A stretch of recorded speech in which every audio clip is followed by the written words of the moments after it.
Good afternoon, everyone, and welcome to this information session on the pre-commercial procurement for the development of a new generation of influenza vaccines.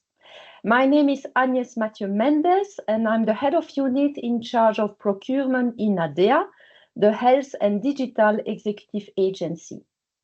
HaDEA has the mandate to execute the funding program of the European Commission in various fields such as research, health, food, industry and space. But today's info session is devoted to a call for tenders funded under the EU4Health program. And our goal is to improve the availability, accessibility and affordability of innovative medical products in the Union. The objective of this call is to develop a new generation of influenza vaccine to mitigate the risk of a potential health crisis in the EU. This call is implemented through a competitive procedures with negotiation, and it is composed of two different steps. In the first step, we ask you to express your interest to participate in this call. It requires a submission of documents proving that you are not in a situation of exclusion and that you meet certain selection criteria. So we really expect that you have certain financial capacity and also experience in clinical trials. The deadline to submit your request to participate is 19th of May. And then in the second step, we will invite you to submit an offer. Only the candidates who successfully pass the step 1 will be invited to prepare a technical tender and a financial offer. And this second step will probably be launched around mid-June 2025. You will have then the period of June, July and August to prepare these documents, as the deadline is foreseen for the 4th of September. And we plan to do the evaluation of the offers that we will receive, starting probably immediately after in September. Our goal is clearly that by the end of 2025, we can complete 3 framework contracts with developers who are willing to develop influenza vaccine within the next 8 years. And in fact, those framework contracts will act as long-term agreement that establish the terms of future contract with concrete fundings. In practice, what does it mean is that once we have signed a framework contract, we will launch a first contract of funding. So our first contract will aim at supporting the clinical trials phase 1. If the results of the phase 1 are successful, then the developer with the most promising result will have the possibility to sign a second contract to benefit from further funding for the clinical trials phase 2. And then if the developer has positive results with the clinical trials phase 2, this developer will have the possibility to have a third contract to receive funding for the clinical trials phase 3. Now, my colleagues will explain into further detail certain points, notably the policy context, the scope of the vaccine of interest, the step of the competitive procedures with negotiation, the financial aspect, and also certain other aspects like intellectual property rights. So in case you would like to contact HaDEA because you have burning question on this call for tender, please go into the funding and tender portal, you log in to create your question, and we will answer to the question without any further delay. The deadline to submit your question is the 12th of May, and you will find all the information in the funding and tender portal. So now I would like to give the floor to Cornelius Schmalz, Head of Unit in HERA 2. Hello, it's a pleasure to contribute to this information session on this innovation procurement. My name is indeed Cornelius Schmalz. I'm Head of Unit HERA 02 for Intelligence Gathering, Analysis and Innovation. My unit has a twofold function in this call. One, we are, as you see in the name, responsible for innovation. So while HERA, the Health Emergency Preparedness and Response Authority, is responsible for the development of for medical countermeasures from development all the way to manufacturing and deployment and stockpiling. Our part is specifically on the development, on the innovation part, and we also coordinate the funding programs of DG HERA in collaboration with the agency HaDEA that Agnes just introduced to you. I will present to you the policy priorities and the policy context of this call. So while we have seen in the last years tremendous gains in vaccine development into very innovative product, we think that specifically for the probably #1 priority threat for Europe in terms of a pandemic at the moment, influenza, we haven't yet fully harvested the potential of these developments for the concrete development of an influenza vaccine. This is what we want to do, and this is what we want to do in Europe. HERA wants to fund the clinical development of next generation influenza vaccines from phase 1 to phase 3 over approximately 8 years. We're looking for, my colleagues are going to go into further detail on this, on higher scalability of the manufacturing. We know that we need this vaccine rapidly for a very large population at the same time, basically in the case of a pandemic. We're looking for new administration routes. We're looking for improved immunogenicity and for broader protection. In other words, what do we aim for with this call? We aim for vaccine platform development, so for technologies that can be scaled. We look for a highly effective vaccine against a growing threat for the population in Europe and worldwide. We look in particular to protect vulnerable populations that are not optimally protected with currently available vaccines. And we're also very specifically looking to boost highly innovative development in the European Union. Thank you. My name is Dina Ashur, and I'm going to take you through the scope and technical characteristics of the product. What are we procuring? First and foremost, we are procuring the development of next-generation influenza vaccines, meaning the research and development of innovative influenza vaccines. Secondly, we are procuring provisions for accessing intellectual property rights under specific conditions, ensuring that the contracting authority and the European Commission can benefit from the developments made during the contract. And thirdly, we are procuring priority rights to purchase. This ensures the rapid access to the vaccines in response to public health needs or during a crisis situation. The objective of the call is to enhance pandemic preparedness by creating vaccines that can offer protection across various influenza subtypes and adapt quickly to emerging pandemic strains. The development should address existing limitations in manufacturing capacity and clinical effectiveness, aiming for broader protection and improved immunogenicity. The minimum requirements are as follows. There have to be explanations of addressing market gaps, the relevance for preparedness and response to influenza pandemics, the impact of the proposed product in the EU, a rationale for the need for public funding, and ensuring EU and EEA market readiness, accessibility, and affordability. Further, there needs to be advancement beyond the state of the art. The proposal must show how the vaccine represents a significant advancement over current solutions. There has to be a Gantt chart as well as administrative compliance, meaning the tender must meet all administrative requirements to ensure complete information is available for evaluation.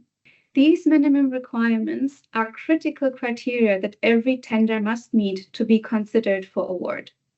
These requirements are non-negotiable and serve as a pass-fail gate. Failure to comply with any of them will result in the rejection of the tender. Applicants should ensure they address all these requirements thoroughly. The desired product attributes of the next-generation influenza vaccines are as follows. They be produced in rapidly scalable manufacturing platforms, allow the use of novel administration routes, confirm mucosal immunity, provide protection across influenza subtypes or across alpha influenza viruses, target influenza strains with pandemic potential, including avian influenza, or could be rapidly adapted to an emerging pandemic strain. To perform superior in terms of prevention of influenza virus infection when compared with currently available egg-based vaccines and/or possess intrinsic immunogenicity without addition of adjuvants or apply rapidly scalable adjuvants which are largely independent of global supply chain vulnerabilities. At least one of these criteria must be fulfilled as a minimum requirement, and we are looking for the tenders that address these characteristics to the best combined effect. In terms of priority rights to purchase, the contractor shall include in the technical tender an indicative estimate of the unit price and delivery timeline for a minimum of 5,000 vaccine doses. The tenderer is required to provide an indicative unit price based on this volume, considering the current stage of development and available information. The priority right to purchase allows the contracting authority and/or the European Commission to procure the developed vaccines at any time during the contract duration and up to 5 years after the vaccine obtains marketing authorization. This ensures that the contracting authority can respond swiftly to public health needs or crisis situations. The specified number of doses and pricing details may be subject to negotiation under Step 2 of the procurement procedure, as outlined in the tender specifications. Regarding the description of the work, it is divided along the PCP structure in 3 phases. The PCP phases here correspond roughly to the clinical trial phases, with PCP phase 1 corresponding both to clinical trial phase 1 and preclinical developments, PCP phase 2 to clinical trials phase 2, PCP phase 3 to clinical trial phase 3. There are clinical and non-clinical activities covered through the tender, and these can be, again, presumed from the tender specifications. The award criteria, here portrayed with the number of points associated with them, are 6. First is the relevance to EU public health challenges and impact. Second, innovation with the highest number of points to be achieved in this category. The methodology and implementation of the full framework contract, including the roadmap to market. The methodology and implementation of specifically PCP phase 1. The organization of the work and resources, and finally, quality control, risk management, and data protection strategy. We suggest to structure your tender along these award criteria. And with this, I would like to give over to my colleague, Giuseppe. Hello, my name is Giuseppe Lacciura, and I'm a program manager in the Health and Digital Executive Agency, and I will present the approach and the steps of this call for tender. This call for tenders adopts a pre-commercial procurement approach and a multiple sourcing approach. Pre-commercial procurement is a phased research and development process aimed at developing innovative solutions where we share both the risks and the rewards among the contracting authority and the contractors. Multiple sourcing is an approach where we award similar work to multiple contractors instead of only one. Why do we combine both approaches? This will allow us to explore different vaccine options at the same time. It encourages competition throughout the development process of the vaccine, and it eventually leading to better results, and reduces reliance on a single solution, improving thus the chances of a success. This PCP will be implemented via framework contracts and specific contracts. The framework contracts set the general conditions for the whole duration of the PCP, which is 98 months, and the specific contracts set the rules for the work to be done under each phase. We plan to sign 3 framework contracts with 3 different economic operators, and under each of these framework contracts, we will sign a number of specific contracts to implement the work under the specific phases, mirroring the phases of the clinical trials. We adopt a gated approach, which means a progressive selection of the best candidates for phase 2 and phase 3, with specific offers for phase 2 and phase 3 that will be subject to a new evaluation. What does this mean in practice? So for phase 1, we will award a specific contract to all framework contractors. So we estimate a number of specific contracts that is 3, each of them with a maximum value of about 13 million and a duration of 28 months. For phase 2, we will then reopen the competition, so we will invite the 3 framework contractors to submit an offer for phase 2, and we will select the best 2, and we will sign a contract with them each of them for an estimated value of 35 million and a duration of 28 months. And for phase 3, we will again reopen the competition. So the 2 framework contractors that completed phase 2 will submit an offer for phase 3, and we select the best one for implementing phase 3, with whom we will sign a contract for 100 million as estimated value and 36 months duration. So now let's go back to the steps of the competitive procedure. The competitive procedure with negotiation is divided in 2 steps. Step 1 is the actual request to participate, for which the deadline is 19th of May at 3 p.m. And by then you will need to prepare and submit all the documents listed in Annex 1A on page 65 of the tender specifications. Any question to be submitted via the funding and tender portal by 12th of May. Who may submit a request to participate? The call is open to all natural and legal persons having access to HaDEA procurement, meaning all economic operators of any EU member state or in any specific third country that is eligible for funding. And you will find more details in the tender specifications.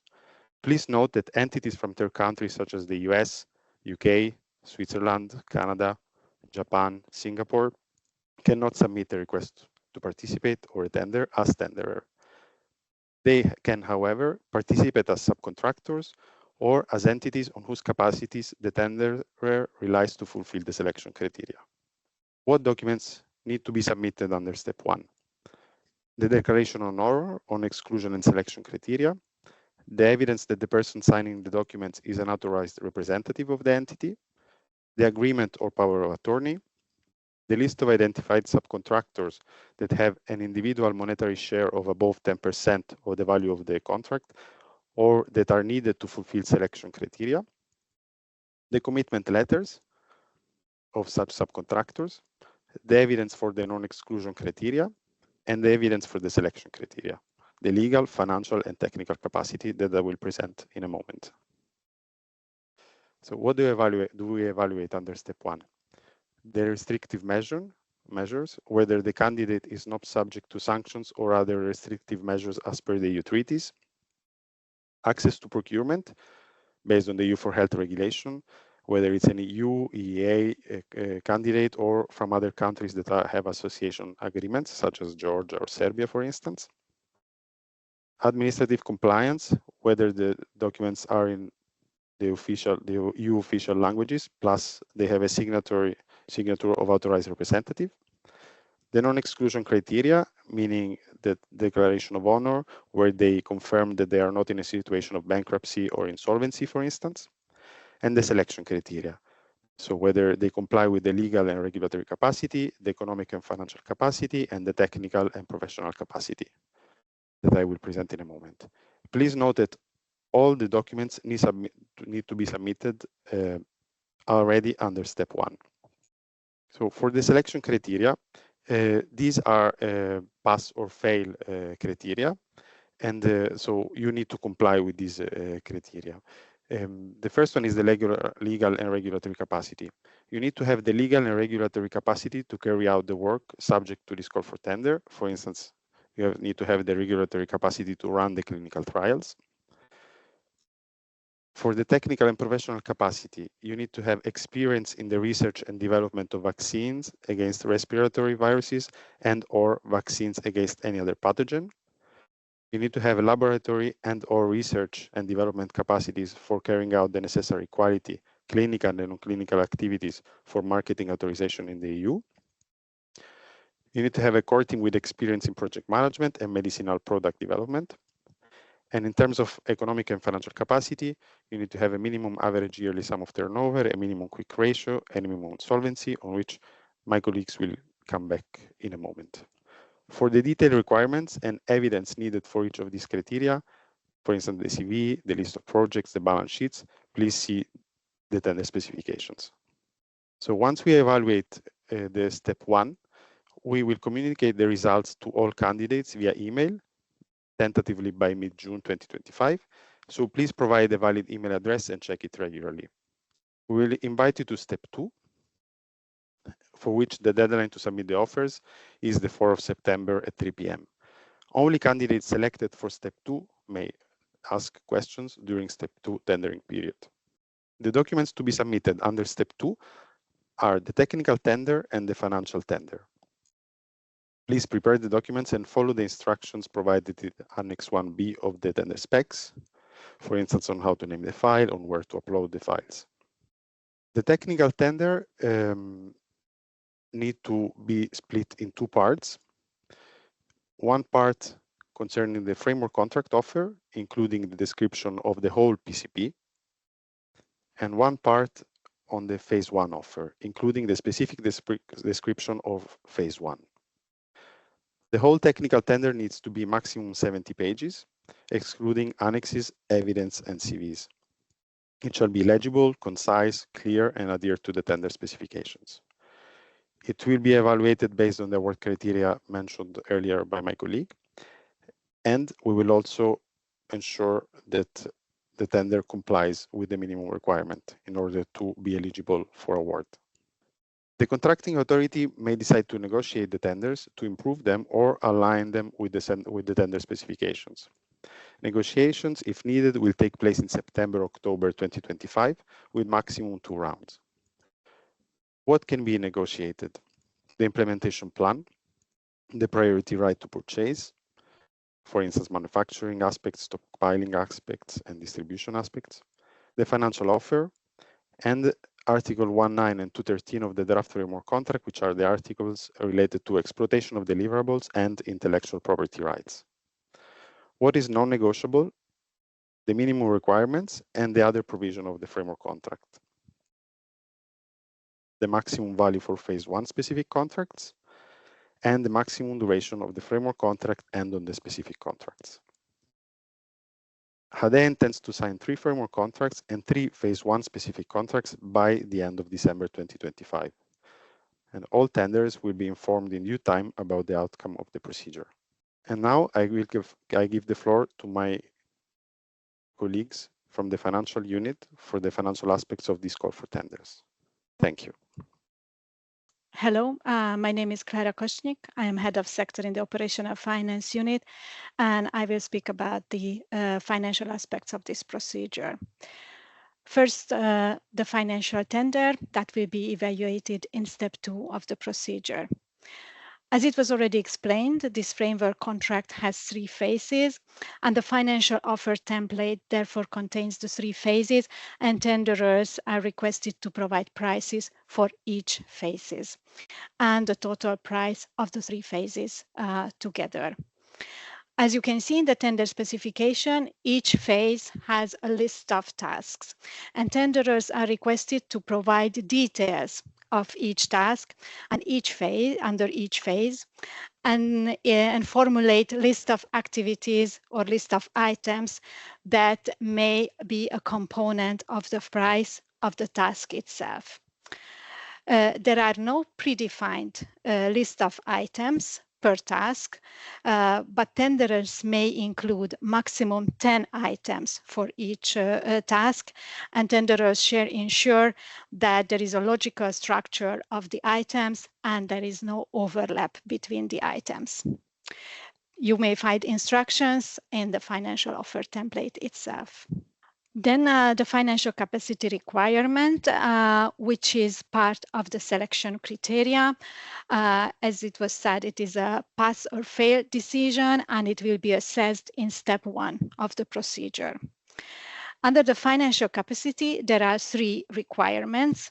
The first requirement is linked to the turnover and other operating income, and tenderers need to meet a minimum threshold of 10 million euros of average turnover and other operating income for the last 2 closed financial year. In case there are a group of tenderers applying, this criterion will be assessed at group level. There are also 2 financial ratios that will be checked, the quick ratio and the solvency ratio. And in case of group of tenderers, at least 1 group member needs to meet the requirement for these 2 ratios. Attached to the tender specification, you will find Annex 7, which contains the statement of the financial capacity criteria. And last, the tender specification already includes the payment schedule for each phases. As you can see, there are 3 interim payments planned under each phases, various timing and various percentages of the prices linked to each payment, and the details can be found in the tender specification. Thank you. Hello, my name is Clelia Casalino. I'm a legal manager in HaDEA in the procurement sector. I will present a slide on the intellectual property rights and contractual obligations. Article 213 of the General Condition of the Draft Framework Contract lays down the provision regarding intellectual property rights. This article stipulates that the contractor retains the ownership of all the rights on the result that it generates and the implementation of the contract, with the sole exception of the deliverables produced under the contract. For example, progress reports and final reports. Even though the contractor retains the ownership of the rights on the result that it generates, the contracting authority and the union reserve the rights to require the contractor to grant the relevant licensee to third parties under fair and reasonable conditions if a triggering event occurs. Such events are, for example, failure to exploit the results, alignment with public interest, including EU security and strategic autonomy interests, case of mergers and takeovers, public health emergency, and discontinuation of the development effort. As described in the provision of the draft framework contract, upon occurrence of one of the triggering events, as soon as the contracting authority sends a notification to grant a license, the contractor shall enter into good faith negotiation with one or several potential candidate licensees in view of determining the content of the license to be granted to such licensee under fair and reasonable conditions. The fair and reasonable conditions of the license will be determined either in agreement between the contractor and the candidate licensee, or in the absence of such agreement, it will be determined according to the procedure described in the draft contract. This mechanism describes the appointment of the 3 independent experts who will determine the fair and reasonable conditions of the license to be concluded. As I mentioned previously, HaDEA and the union remain owner of the deliverables produced under this framework contract. According to Article 1.9 of the Framework Contract, HaDEA and the Union, in accordance with the confidentiality provisions, may use these deliverables in different modes of exploitation, such as making them available to the staff of the contracting authority, other union institution or agency, or copying or reproducing them in whole or in part. Article 1.9 and Article 2.13 of the draft framework contract may be negotiated, with the understanding that any negotiated final provision of these articles must be uniform across all PCP framework contracts to be signed. During negotiation, equal treatment and all tenderers will be ensured. And now I give back the floor to my colleague Agnes Mathieu Mendes for the closing remarks. Thank you. Thanks, Clelia, and thanks to all speakers. We have listened to an extensive presentation of this call for tender. Before concluding, I would like to remind you of some important points. Do not hesitate to post your question on the funding and tender portal. This is possible until the 12th of May.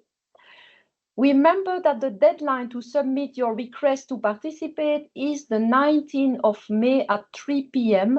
The deadline will not be extended. I also invite you to prepare carefully the list of documents for step 1. You can find them in Annex 1A of the tender specification. We will inform you about the outcome of step 1 probably around mid-June, and only the successful candidate will be invited to step 2. And the deadline to submit a tender with a technical offer, financial offer will be the 4th of September. The negotiation will take place around September and October, and then we plan to finish the contract at the end of the year. I also invite you to consult regularly the call page of the Funding and Tender portal, where you can find any updated information on how to prepare this call for tender. So I hope that this information session was useful to obtain more information. I wish you good luck with the preparation of the documents, and thanks a lot for your attention.